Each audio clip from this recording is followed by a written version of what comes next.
article on MSNBC with an embedded video. And this is published on the 2nd of June. Title, He Sounds Nuts, Why Trump's Post-Conviction Rhetoric is So Disturbing. In the aftermath of his criminal conviction, Donald Trump has ramped up his attacks on the judge, the jurors, and others, in addition to peddling strange new theories about who is to blame. Molly Jong-Fast and Jennifer Rubin join Ala Vashi to discuss Trump's unhinged attacks and efforts to spin the narrative surrounding the conviction. He didn't sound this nuts. He didn't sound this disjointed 5 years ago, 10 years ago, or even last year, Rubin said. He is mentally and emotionally unwinding. Well, the clip plays for just under 10 minutes, so let's sit back and have a listen. Analysts, well, I don't even know where to start. We just played a select few of those clips, and I actually think you do have to play them from time to time just to remind people this isn't normal. He comes out and he's talking about 29,000 Chinese soldiers and cell phones and soft, doughy judge.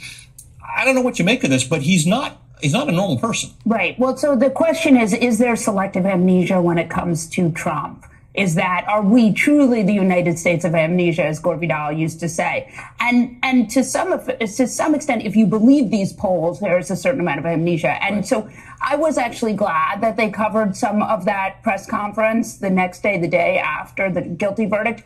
But it was interesting, and so many of the lies were so blatant. I mean, the idea that there's an army of Chinese soldiers coming from Mexico. I mean, I don't even know how that would work. Right. So I do think it is important to unpack the lies, but, you have to real-time fact check him, because otherwise this information just goes on, and his supporters repeat it. What I think is interesting is they have been desperately trying to spin this verdict in all different ways. They say it helps him. And then you have the speaker, the United States Speaker of the House, right? Number 2 to the presidency, saying that the Supreme Court should come in and overrule this verdict. There's no mechanism for that, but it shows that they are really panicked. And so, Jen, this is the problem, that if one is a low information voter, you can understand how we've seen so many examples of repetition. People will say things that they hear them say, but we're not talking about low information people. As Molly said, we're talking about the Speaker of the House. We're talking about that red tie brigade of politicians. We're talking about everybody who wants to be his vice president. Very senior people, some very powerful, some very influential, who are parroting exactly the same lines about how this is a banana republic and this was a witch hunt and this was a political prosecution. Well, let me first say that I think it's malpractice for the journalistic troops not to begin asking questions about Trump's sanity, his mental and emotional status. He sounds nuts. Now, maybe he's just an angry person, but listen, he didn't sound this nuts. He didn't sound this disjointed 5 years ago, 10 years ago, or even a year ago. He is mentally and emotionally unwinding. And the fact that the press doesn't cover him for any period of time where the average person can watch for a minute or two and see this, or they don't raise those issues, is, I think, inexcusable. Now, as for these other people, like Congressman Johnson, this is reprehensible. They are, in essence, attacking a judge and a jury with no basis whatsoever. They are seeking to undermine, delegitimize the entire justice system, because that's what fascists do. They undermine the rule of law. They undermine any source of power, any source of independent information that could block their leader from taking power. And so when he does this, when the Marco Rubios, when all the troops that go on Fox News say it's rigged, it's corrupt, it's a kangaroo court, they're really assaulting and insulting average Americans, those 12 people who sat on that jury, who, as you point out, are now being threatened, who are now probably living in fear of their lives for some period of time. And for a judge who, by all accounts, was extremely measured, he could have, for example, thrown Trump in jail for contempt. He withheld that. There were many motions that he didn't go with the prosecution. He went with the defense. So this attack is not simply evidence, I think, of the cult, but it's of something even more deeper and more pernicious, and that's the attack on the entire concept of the rule of law.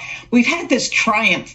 A former president had to sit in court, had to put himself at the mercy of the jury, and was found guilty. That's what the rule of law is all about. And it's magnificent because, in fact, he got treated probably better, but at least no worse than anyone else. And that, I think, is the lesson that we should take from it. And we should be very wary and very suspicious of people who want to tear that down. We've just heard from Stormy Daniels, who thinks that the consequence of this conviction should be that Donald Trump should be sentenced to jail and should be caused to perform community service. Of course, he'll come out very quickly and say that everything he does is a community service. But Molly, you did write in a piece for MSNBC with respect to this. Now that we have a verdict in the case, there's a good chance Trump will play it as being what he expected or even wanted. And just this morning on Fox News, he said he'll be okay with the possibility of house arrest or jail time. So he's doing what he does. He's spinning this as, I'm good with that. In fact, I think he's trying to convey, Barbara Rez and I were talking this morning,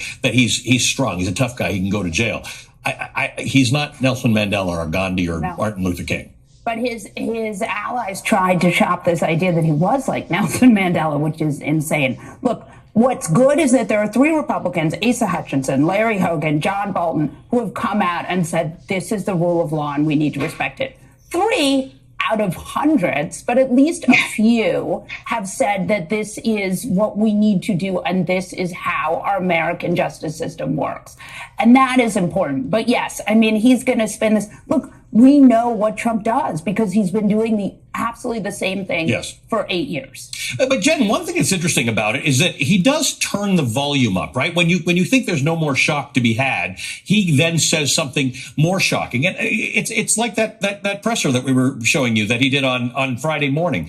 I mean, he just brings up outrageous things that we don't know how to make sense. So on one hand, I don't want to be one of those people who says ignore Donald Trump, because you can't, because he might be the next president of the United States. On the other hand, how do you deal with the fact that he now starts talking about 29,000 Chinese soldiers with the best cell phones who are taking over our country? How do you have reasonable conversations around why it is dangerous? Because just this week, we've seen a couple more rich billionaires say that they're backing Donald Trump.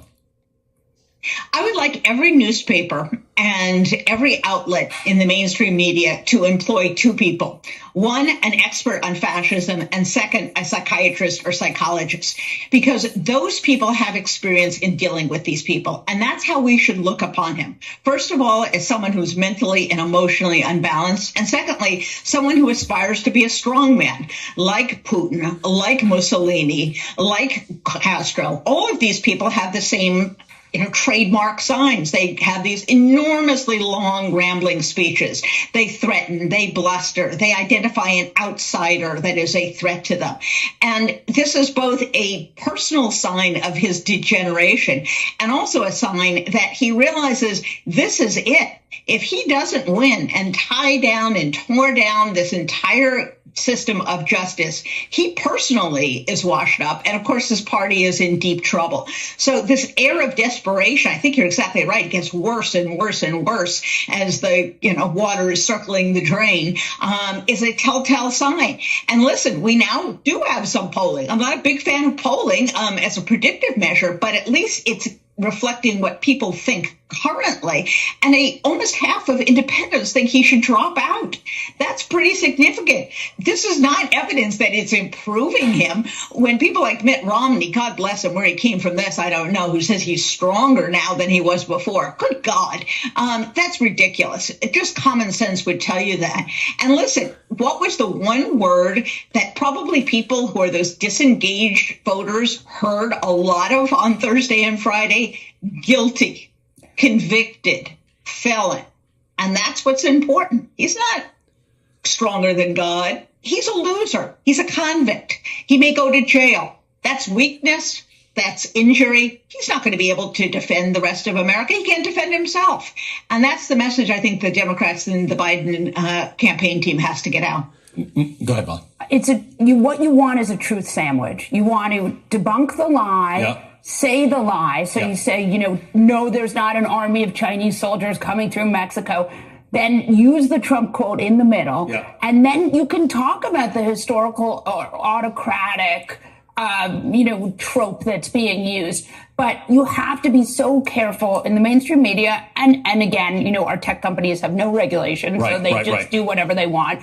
But, the more we can link to real sources, to real news, the more we can try to debunk the lie. And that's this idea of a truth sandwich, which was popularized by Margaret Sullivan, and I think is really important. We're going to have to provide all that context so that you can't take it out of context. It has to be done. Thanks to both of you, as always. Molly Jong-Fast, special correspondent for Vanity Fair, and Jennifer Rubin, opinion writer for The Washington Post and author of Resistance, How Women Saved Democracy from Donald Trump. Both women are MSNBC political analysts. It's really sad, the state that this country's in. I mean, it's beyond sad.